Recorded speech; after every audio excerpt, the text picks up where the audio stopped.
Let's stop. Finally, he's been arrested. Breaking news: David has been arrested. We don't know what took so long. I really would like to know. He's finally arrested. He clearly did it. We all knew he did it. The music said he did it. His songs said he did it. He said he did it.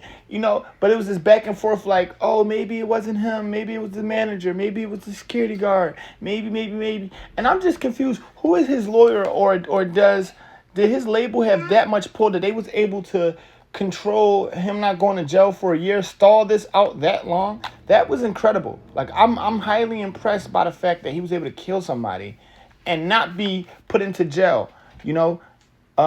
That was amazing because anybody else, if they was to kill somebody, they would get killed.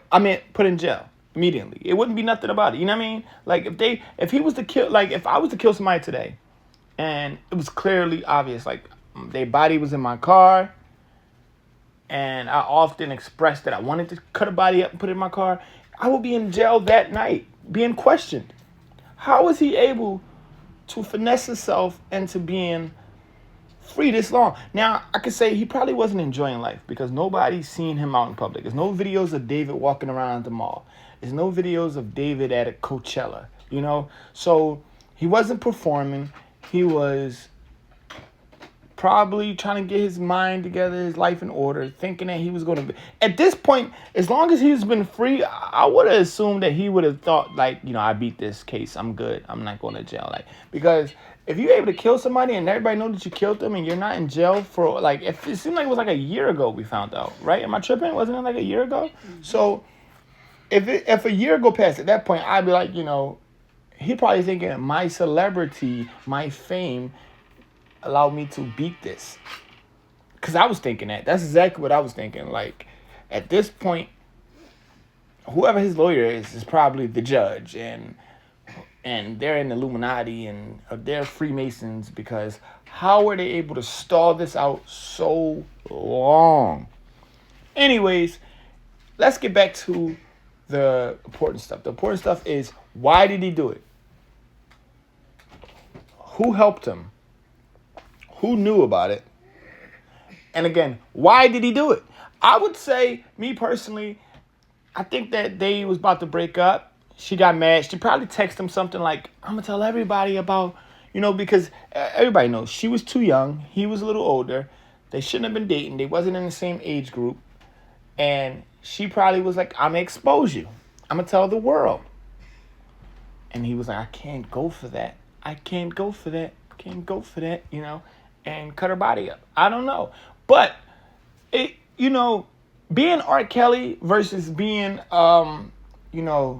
who's a monstrous killer? Like, what's the boy that used to eat people? What's his name? Jeffrey Dahmer. I would rather be R. Kelly before a Jeffrey Dahmer now. Because Jeffrey Dahmer didn't mess with kids, though. R. Kelly didn't mess with kids, though. Well, you look at him like R. Kelly, he was talking to, 16, 17, 18. They're not like babies. I'm just saying, I would rather talk to somebody 17 before I go cut up a body. That's all. You would rather me cut a body up before talking to a girl that's 17?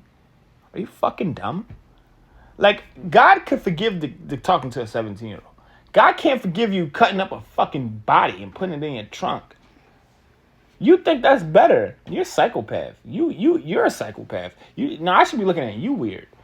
Anyway, I personally think that it had to be something, either it was something real diabolical that she was going to expose, or he was just a plain old creep who just wanted to, like, do something like that on that. Some people, they got this idea like, oh, I'm gonna get all this adrenaline. Especially if you look up to serial killers.